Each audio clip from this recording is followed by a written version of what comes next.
mucho gusto darle la bienvenida a este espacio a Raúl Felipe Loano Ruiz. Él es presidente del Comité Directivo Municipal del Partido Acción Nacional aquí en Tijuana. ¿Cómo estás, Raúl Felipe? Don David, muy buenos días, gracias, muy bien. Qué bueno, qué bueno. Pues ya empezamos a platicar un poquito acerca de esto que están festejando desde el Partido Acción Nacional, pero pues explícanos, danos más detalles, por favor, de qué es lo que viene justamente en estas fechas, qué es lo que están celebrando, pues. Bueno, lo que estamos celebrando esta próxima fecha, 2 de julio, es el reconocimiento de los triunfos del Partido Acción Nacional en Baja California y que ha permanecido en el gobierno durante estos 25 años con el triunfo de Francisco Vega de la Madrid. Pero quiero decirte, es decir, la democracia no nace en 1989, es un reconocimiento a los gobiernos. Sin embargo, había tenido otros intentos donde había ganado el Partido Acción Nacional, mas no habían sido reconocidos, ¿no? Eso es bien interesante, Raúl Felipe, porque quizá a escala nacional nos quedamos mucho con la rofomanía, lo que sucedió con la gubernatura de Baja California en ese entonces.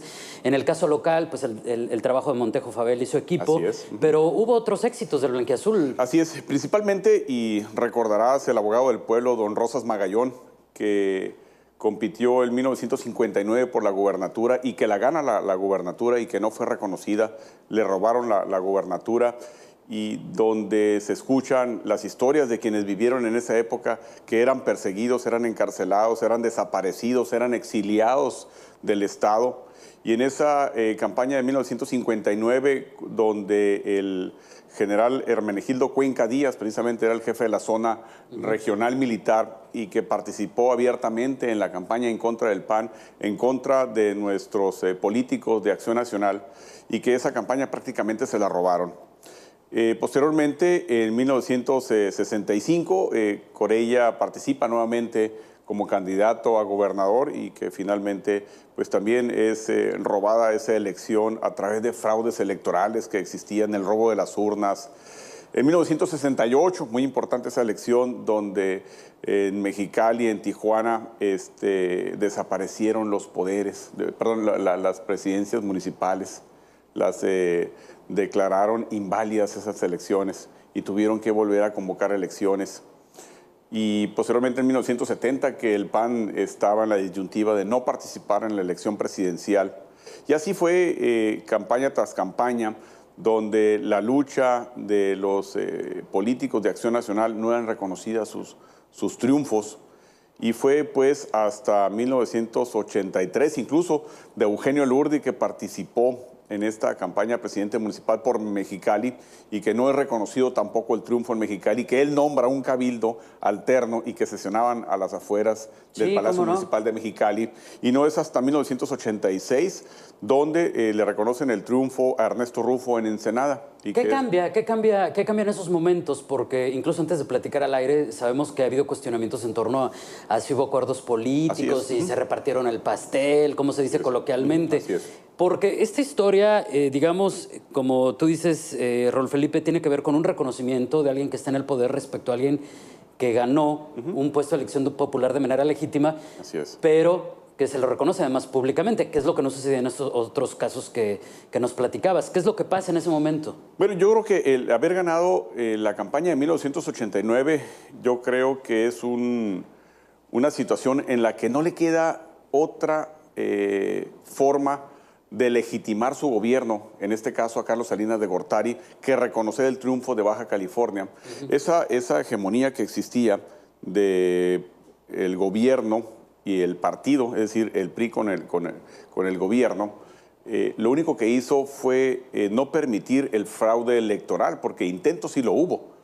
Recordaremos, y lo platicaba don Carlos Montejo en esa ocasión, el sábado que estuvo en nuestro partido dando su testimonio de lo que fue esa campaña de 1989, existía en ese intento de fraude electoral 20,000 credenciales que quemó el Instituto Federal Electoral porque eran personas inexistentes, no vivían en Tijuana, los nombres eran inexistentes, eran incluso nombres de risa, como Juan de los Palotes, por ejemplo, Juan Pérez, Juan López, es decir, que utilizaban el carrusel para estar votando porque no existía la credencial con fotografía, no existían los padrones nominales, estaba inflado el padrón nominal. de tal forma que era la situación como conformaban estos fraudes electorales, o cuando ya no les convenía, era el robo de las urnas. Entonces, lo único que hizo Carlos Salinas de Gortari, porque llegó a un gobierno también manchado de fraude, cuando gana en aquella ocasión Cuauhtémoc Cárdenas la presidencia de la República, y a través del fraude llega Carlos Salinas de Gortari. Y en el intento de ver un país democrático, porque tenía el intento de realizar el Tratado de Libre Comercio con Estados Unidos y Canadá, sin embargo lo veían con esa mancha de haber llegado a la presidencia de la República en un estado de fraude. Lo único que hace es legitimar su gobierno a través del reconocimiento de la democracia, y la primera que le tocó fue Baja California, y de ahí ya se permeó al interior de la República con el triunfo en Guanajuato en 1991 y posteriormente en Chihuahua, las gubernaturas, y ya en 1991 también el senador aquí por Baja California, que fue don Héctor Terán Terán. Es decir, el haber reconocido la democracia en Baja California no solamente fue un éxito de Acción Nacional, sino que fue una lucha permanente de la ciudadanía. En otras épocas que no eran reconocidos, que había una fuerza superior, que era la fuerza del Estado que influía en las elecciones. No fue más que el cúmulo de los intentos, el triunfo, y el PAN solamente fue un instrumento de la sociedad para lograr esa democracia. ¿Tendrá algún símil con lo que pasó con Vicente Fox? ¿Tú ves alguna similitud? Bueno, finalmente toda esa lucha democrática que se da a través de todos estos años y que en 1989 es reconocido en Baja California y sucesivamente en Guanajuato, Chihuahua,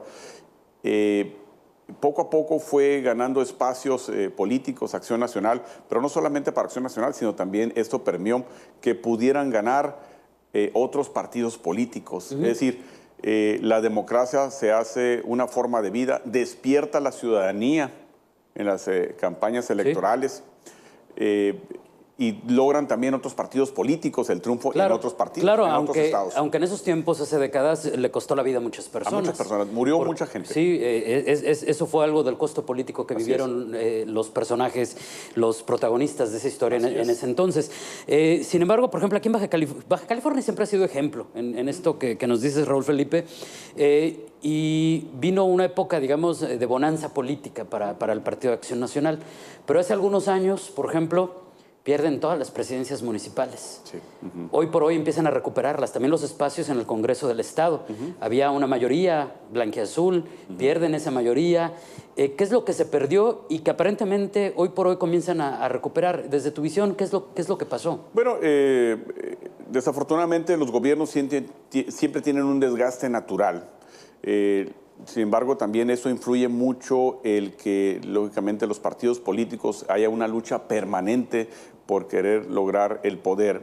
Y hay un desgaste a través de medios de comunicación, declaraciones, golpeteo, de tal forma que la gente se viene desanimando y empieza una confusión muy fuerte entre lo que es real o aparente. Y en este caso, lógicamente, tenemos ahí una debilidad también al interior del partido, que la gente decide votar por alguna otra opción, porque cabe aclarar que de 1989 a la fecha hay mucha gente que vive en Baja California que no le tocó vivir o comparar otros gobiernos con el de Acción Nacional, y únicamente han conocido el desgaste que tiene en los gobiernos Acción Nacional. Pero antes de esto quiero platicarte que a partir de 1989, digo, no es que nazca la democracia, sino que es reconocido los gobiernos. Sin embargo, hubo cambios en las estrategias de elecciones que permitían una mayor transparencia y menos la posibilidad de los fraudes electorales, de tal forma que crea con Ernesto Rufo la primer credencial con fotografía y los listados nominales con fotografía. Pero en su momento cumplió con su objetivo. Y cumplió con su objetivo, y posteriormente incluso decía, bueno, ya no es necesario porque ya se creó la credencial federal con fotografía, y hoy pues ya hubo otro cambio, ¿no? Pero finalmente, donde nace, donde impulsan, es en Baja California. En Baja California nace también, en los gobiernos del PAN, la Procuraduría de los Derechos Humanos, nacen las direcciones de transparencia. Con la democracia también hay una mayor apertura en la difusión de las situaciones que suceden en los gobiernos a través de los medios de comunicación. los escritos y las televisiones también. Que también costaron muchas vidas. Son muchas vidas y finalmente podamos recordar y comparar que anteriormente los medios de comunicación estaban limitados a lo que el presidente de la República dijera. No se podía criticar la figura del presidente de la República, como se ha hecho los intentos nuevamente, incluso por controlar las redes sociales. Es decir, nace también pues la libertad de expresión a su máximo esplendor. Es decir, hay esa libertad de poder criticar a través de los medios de comunicación sin que Gobernación le cerrara al día siguiente o que hubiera una sanción fuerte o expulsión incluso del trabajo, ¿no?, a los medios de comunicación. Rolf Felipe, se nos está acabando el tiempo, pero te haría dos preguntas más breves. La primera, ¿qué retos tiene en este momento Acción Nacional, sobre todo en Baja California? Los principales retos que tiene Baja California es poder cumplir con lo que se pronosticó en la campaña, servir a la ciudadanía, poder tener un mayor acercamiento con la sociedad, resolver los problemas que tiene aún Baja California, porque nace día a día los problemas, no solamente por lo que tiene Baja California en sí, sino porque diario llega mucha gente a Baja California y crecen esos nuevos retos. Yo creo que es poder satisfacer las necesidades de la ciudadanía, poder satisfacer las expectativas de gobierno que tienen con Francisco Vega de la Madrid. Pero ya no considerarías que el PAN está en crisis en Baja California, como en algún momento se admitió por parte de sus dirigentes. Bueno, yo creo que ya no pasó esa crisis al interior del partido, que siempre en los partidos, en el poder, hay una lucha también de poder a los interiores. Yo creo que hemos rebasado esa parte crítica que se tuvo en algunos años y existe ya una unidad en la cual también permite que podamos estar preparados para gobernar. Y la segunda, ¿qué otras actividades vienen con motivo de esta conmemoración? Bueno, el próximo miércoles, que es el día 2 de julio, vamos principalmente a visitar la Escuela F. Martínez, recordadas porque es simbólico, porque ahí fue donde se resguardaron las urnas, donde durmió gente por días esperando que se declarara el triunfo en Baja California de Acción Nacional. Claro, entonces, que no se les volvieran a robar, a quemar o a desaparecer. A las 9:30 de la mañana vamos a hacer una visita con algunos personajes de esa época, encabezados por don Carlos Montejo, y en la cual haremos unos posicionamientos en torno al reconocimiento de la democracia en Baja California del 2 de julio de 1989. Muy bien, pues muchísimas gracias y por aquí nos vemos muy pronto. Por la apertura que nos das para poder transmitir esto con la sociedad y principalmente con los bajacalifornianos y tijuanenses, para que conozcan la historia de la democracia en Baja California. Muy bien, muchísimas gracias y buenos días.